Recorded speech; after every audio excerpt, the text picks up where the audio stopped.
Hello everyone, this is Prashant, Assistant Professor in Electrical Department, BLDCT Jaipur. So in this video we are going to discuss on Routh-Hurwitz criteria in control system.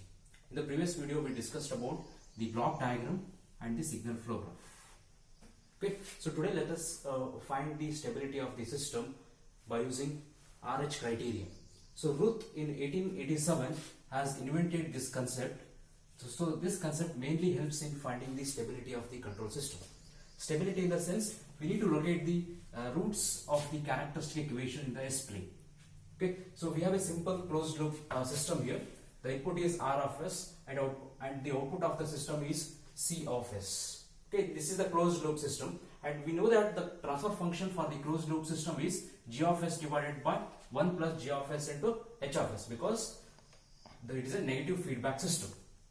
Okay, the characteristic equation of this system is given by, equate the denominator term to 0, 1 plus G of S into H of S equals to 0. So this is the characteristic equation of a closed loop system. The roots of this characteristic equation, remember, the roots of these characteristic equations are called as zeros of the system. The roots of this characteristic equation are called as zeros of the system. So the basic criteria for finding the stability of a control system is, if you get the values of 0, we can locate the roots or zeros in the S plane of the control system. So let us draw the S plane. So this is the S plane. So x-axis indicates magnitude of the system and y-axis indicates imaginary system. Okay, if suppose the roots or zeros of the system are located in the right half of the S plane, like this, or on the x-axis, completely if the roots are located at the right half of the S plane, this is the S plane, then by general concept we call it as an unstable system. Why? Means if the roots are located at the right half of the S plane, this is the right half of the S plane, so this is the left half of the S plane.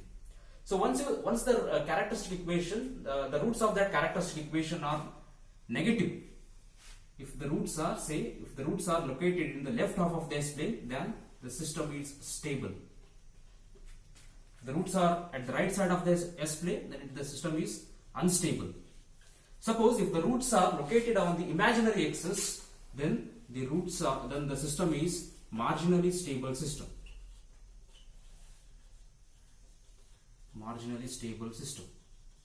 Okay, this is a general concept of finding the stability of the system. The Routh has defined particularly the stability of the system. So according to him, without solving the characteristic equation, we can see the stability of the system. Okay, so according to Routh criteria, based on the characteristic equation, we need to form the Routh array first. After forming the Routh array, we need to check the first column elements in the Routh array. Based on the polarity of the elements in the first column, we can find the stability of the system. Okay, so next part in the control system is to form the Routh array, and based on that Routh array, we need to check the stability of the system. So let us consider one general equation, nth order equation. That nth order equation is given by a0 s raised to n plus a1 s raised to n minus 1 plus so on a1 s plus an equals to 0. So this is the characteristic equation of nth order system, where s raised to n is the order of the system, and a0, a1, an are the coefficients of the characteristic equation. So based on this characteristic equation, we need to form the Routh array. Okay, so to form the Routh array, we need to take the highest order of the s raised to n. So here the order of the system is n. Let us resolve this equation for n equals to 5. Okay, so for n equals to 5, so what will be the equation now? So a0 s raised to 5 plus a1 s raised to 4 plus a2 s raised to 3 plus a3 s raised to 2 plus a4 s raised to 1 plus a5. So for n equals to 5, we got this characteristic equation. So according to Routh criteria, we don't need to solve this equation. Don't need to find the roots of this equation. Just form the root array of this equation. Okay. So let us draw the root table for this equation.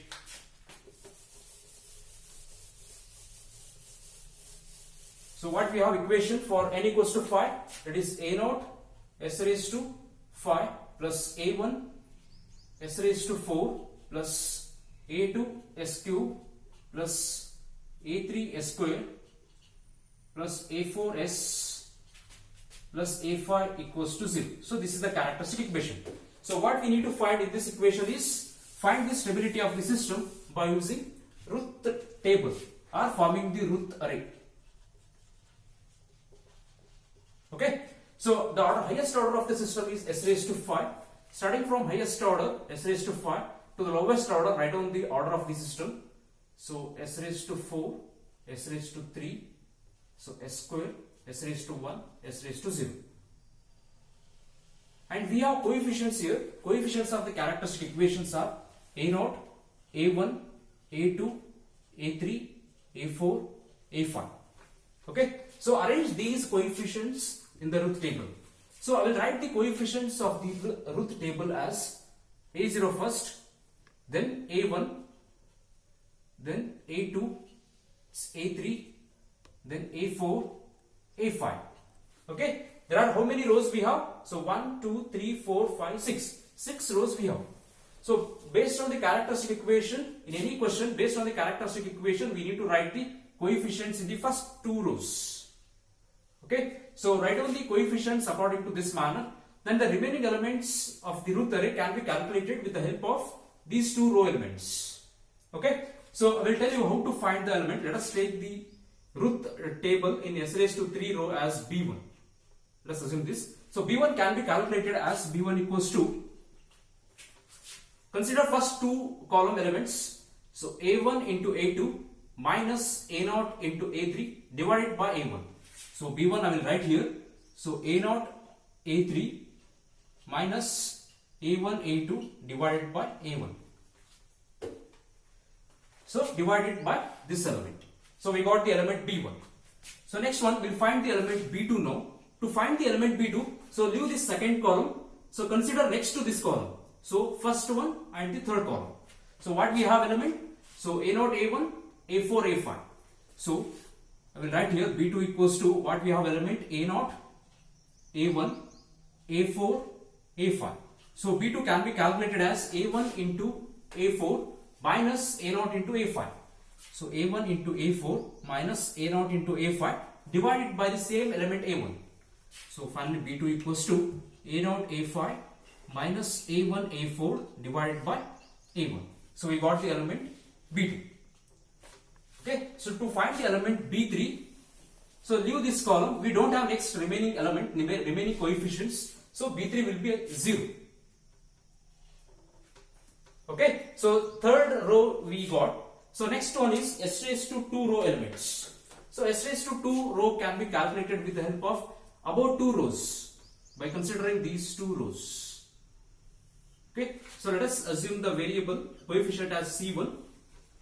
Okay. c1 can be calculated as c1 equals to, so b1 into a3, this into this minus a1 into b2 divided by the element b1.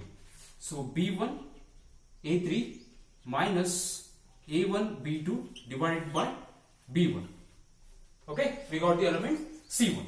So similarly, to find the element, this element c2, so consider the next column from this, leave this column. So consider first column and the third column elements. So b1 into a5, so this into this, b1 into a5 minus we have 0 here, 0 into a1. So c2 equals to, it is b1 into a5 minus a1 into 0 divided by the same element b1. Okay, we got c2 element. So next row, so we don't have any remaining elements here, this will be 0. Okay, so let us find the elements in s raised to 1 row. To find the elements in the s raised to 1 row, you have to consider s raised to 3 and s raised to 2 row elements. These elements. Okay, to find s raised to 1, so we will multiply c1 into b2 divided by b1 into c2 divided by c1. So c1 into b2 minus B1 C2 divided by C1. So let's take this as E1 element. We'll write here. So E1 can be calculated as, I'll write here, E1 equals to C1 into B2 minus B1 into C2 divided by C1. Okay. So to find the element E2, the next column elements are 0, so it will be 0. The last row elements are, we take it as D1. So D1 equals to, it's these two elements, E1 into C2 minus C1 C2 divided by C1. Okay. So once you get the elements in the root table, looking at the first column of the root element, we can find the stability of the system. So to find the stability of the system, look at the first column elements. First column elements, if all the elements in the first column, what we have in the first column, A0, A1, B1, C1, E1 and D1. If all the elements are positive, if there is no any sign change in the first column of the root table, then that system is stable. If there is any sign change in the first column elements of the root array, then that system is unstable, and the number of sign changes will be equals to number of roots lying on the right half of the S plane. So this is all about the root table and root Hurwitz criteria and forming the root table by using characteristic equation. So thank you for watching my video. Yes, sir.